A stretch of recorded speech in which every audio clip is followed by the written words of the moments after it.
आज की इस वीडियो में हम इस रिमोट कंट्रोल स्विच बोर्ड की वायरिंग करना सीखेंगे। तो इस स्विच बोर्ड से आप 4 लाइट्स को कंट्रोल कर सकते हैं रिमोट से, एक फैन को रिमोट से कंट्रोल कर सकते हैं, फैन की स्पीड को कम ज़्यादा कर सकते हैं और फैन की स्पीड आपको कम ज़्यादा होते हुए यहाँ से दिखाई देगी इस डिस्प्ले से। साथ ही आप इन्हें मैनुअली भी यूज कर सकते हैं। साथ ही आपको यहाँ पर सॉकेट्स यूज करने को मिलेंगे। सॉकेट्स को आप मैनुअली ही यूज कर सकते हैं, रिमोट से कंट्रोल नहीं कर सकते। तो चलिए अब हम इस बोर्ड की वायरिंग कर लेते हैं। रिमोट में रेड कलर के बटन से आप सारे इक्विपमेंट को एक बार में ही ऑफ कर सकते हैं। अगर आपको ये स्विच बोर्ड लेना है तो लिंक आपको डिस्क्रिप्शन बॉक्स में मिल जाएगा, वहां से आप इसे परचेज कर सकते हैं। तो चलिए अब हम इसकी वायरिंग सीख लेते हैं। तो चलते हैं इसके बैक साइड। तो स्विच बोर्ड के बैक साइड में आप देख सकते हैं हमारे सॉकेट्स के टर्मिनल दिए गए हैं।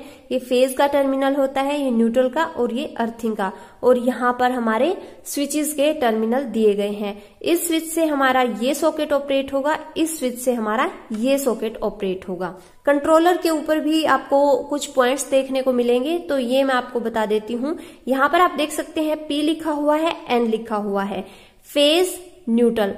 तो इस कंट्रोलर को हम फेज और न्यूट्रल यहाँ से दे सकते हैं इस साइड से। और ये पॉइंट्स है लाइट्स के लिए, लाइट 1, लाइट 2, लाइट 3, लाइट 4 के लिए यहाँ से फेज वायर जाएगा। पॉइंट से हमारे फैन के लिए फेज वायर जाएगा। तो चलिए अब हम इसकी कंप्लीट वायरिंग करना सीख लेते हैं। एक और बात मैं आपको बता देती हूँ, इस स्विच बोर्ड को आप 12 मॉड्यूल के स्विच बोर्ड की जगह रिप्लेस कर सकते हैं। तो चलिए अब हम इसकी वायरिंग कर लेते हैं।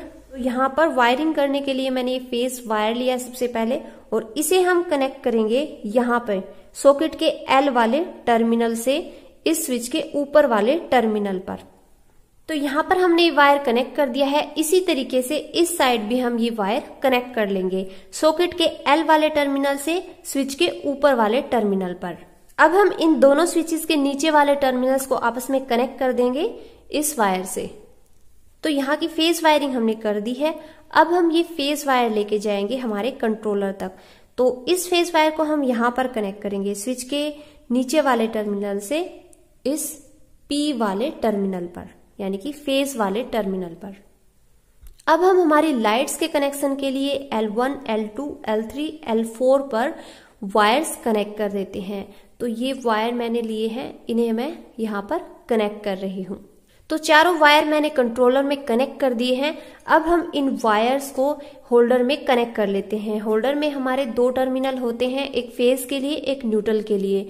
तो एक टर्मिनल पर हमें ये वायर कनेक्ट कर लेने हैं।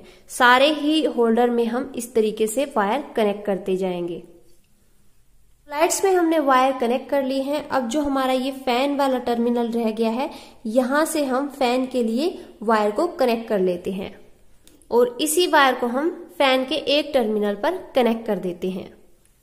तो गाइस फेस वायरिंग हमने कर ली है। अब हम न्यूट्रल वायरिंग कर लेते हैं। न्यूट्रल वायरिंग के लिए मैंने ये न्यूट्रल वायर ले लिया है और इसे हम हमारे सॉकेट के दोनों NN यानी कि न्यूट्रल वाले टर्मिनल्स पर कनेक्ट कर लेते हैं। तो यहाँ पर हमने न्यूट्रल वायर कनेक्ट कर लिया है। अब हम इसी न्यूट्रल पॉइंट से हमारे कंट्रोलर को भी न्यूट्रल सप्लाई दे देते हैं। तो यहाँ से हमें यहाँ पर एक वायर कनेक्ट कर लेना है। तो गाइस सॉकेट से हमने कंट्रोलर को भी न्यूट्रल सप्लाई दे दी है। अब हमें क्या करना है, सारे होल्डर्स में यानी कि सारी लाइट्स में हमें न्यूट्रल सप्लाई कनेक्ट कर देनी है। तो न्यूट्रल सप्लाई कनेक्ट करने के लिए hमें यहाँ से न्यूट्रल वायर लेके जाना है और सारे होल्डर्स में कनेक्ट कर देना है। लाइट्स के लिए न्यूट्रल वायर मैं यहाँ से लेके जाऊंगी और अब इसी न्यूट्रल वायर को होल्डर के दूसरे वाले टर्मिनल्स पर कनेक्ट कर देंगे। इस होल्डर की हमने न्यूट्रल वायरिंग कर दी है। अब हम इसी होल्डर से उस होल्डर की न्यूट्रल वायरिंग कर देंगे, उस होल्डर से उस होल्डर की, उस होल्डर से इस होल्डर की। तो इस तरीके से हमारी सारे होल्डर्स की न्यूट्रल वायरिंग हो जाएगी। तो सारे होल्डर्स की हमने न्यूट्रल वायरिंग कर ली है। अब हमारी न्यूट्रल वायरिंग रह गई है हमारे फैन की। फैन की न्यूट्रल वायरिंग आप यहाँ से भी कर सकते हैं, यहाँ से भी कर सकते हैं, लाइट से भी कर सकते हैं, या फिर आप ऐसे भी कर सकते हैं कि इस वायर को आप डायरेक्ट फैन में कनेक्ट कर सकते हैं और फिर लाइट्स की वायरिंग कर सकते हैं। किसी तरीके से आप न्यूट्रल वायरिंग कर सकते हैं। गाइस, फैन को न्यूट्रल सप्लाई हमने इस लाइट से दे दी है। अब हमें क्या करना है, हमारे बोर्ड को इनकमिंग सप्लाई देनी है फेज और न्यूट्रल में। तो फेज को हम यहाँ पर कनेक्ट कर देंगे और न्यूट्रल को हम यहाँ पर कनेक्ट कर देंगे। हम ऐसे भी कर सकते हैं, फेज को यहाँ पर कनेक्ट कर सकते हैं, न्यूट्रल को यहाँ पर कनेक्ट कर सकते हैं। तो गाइज, हमने इनकमिंग सप्लाई के लिए यहाँ पर फेज और न्यूट्रल वायर कनेक्ट कर लिए हैं और जो हमारे सॉकेट के ऊपर वाले टर्मिनल है ये हमारे अर्थिंग के लिए होते हैं। यहाँ पर आप अर्थिंग के लिए वायर कनेक्ट कर सकते हैं। तो गाइज, वायरिंग हमारी कंप्लीट हो गई है। अब हम इसे टेस्ट कर लेते हैं और टेस्टिंग के लिए हम हमारे होल्डर्स में बल्ब लगा लेते हैं। तो गाइस, पीछे से सप्लाई को मैंने ऑन कर दिया है। आप स्विच बोर्ड में भी देख सकते हैं हमारे पावर सप्लाई आ गई है।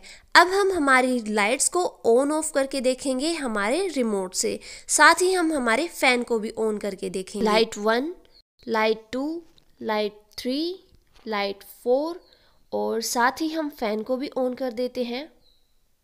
तो F1 से हम फैन को ऑन कर देते हैं। फैन की स्पीड को कम करना है तो हम माइनस वाला बटन प्रेस करेंगे और अगर ज़्यादा करना है स्पीड को तो हम प्लस वाला बटन प्रेस करेंगे। तो आप यहाँ पर डिस्प्ले में भी देख सकते हैं। अगर आप सारे इक्विपमेंट को एक बार में ही रिमोट से बंद करना चाहते हैं तो रेड कलर वाला बटन आपको प्रेस करना है। आप देख सकते हैं कि हमारे सारे इक्विपमेंट एक बार में ही बंद हो गए हैं। अगर आप लाइट्स को मैन्युअली ऑन करना चाहते हैं तो यहाँ से कर सकते हैं, जैसे लाइट 1, लाइट 2, लाइट 3, लाइट 4। इसी तरीके से आप फैन को भी यहाँ से ऑन कर सकते हैं। फैन की स्पीड को यहाँ से आप कम ज्यादा कर सकते हैं। मैन्युअली चलाने के बाद अगर आप इन्हें रिमोट से ऑफ करना चाहते हैं तो वो भी कर सकते हैं। अब हम सॉकेट्स को भी टेस्ट कर लेते हैं। तो टेस्ट करने के लिए मैंने यहाँ पर लैंप लिया है। लैंप को हम फर्स्ट सॉकेट में लगाएंगे। आप देख सकते हैं अच्छे से वर्क कर रहा है। अब हम इसी तरीके से सेकंड सॉकेट भी टेस्ट कर लेंगे। तो गाइज, इस तरीके से आप इस वाले बोर्ड की वायरिंग बड़े ही आसानी से घर पे ही करना सीख सकते हैं। वीडियो अच्छी लगी है तो लाइक करें। अगर आपका कोई क्वेश्चन या सजेशन है तो कमेंट बॉक्स में कमेंट करें। मिलते हैं नेक्स्ट वीडियो में ऐसे किसी और वीडियो के साथ। तब तक के लिए bye bye and take care.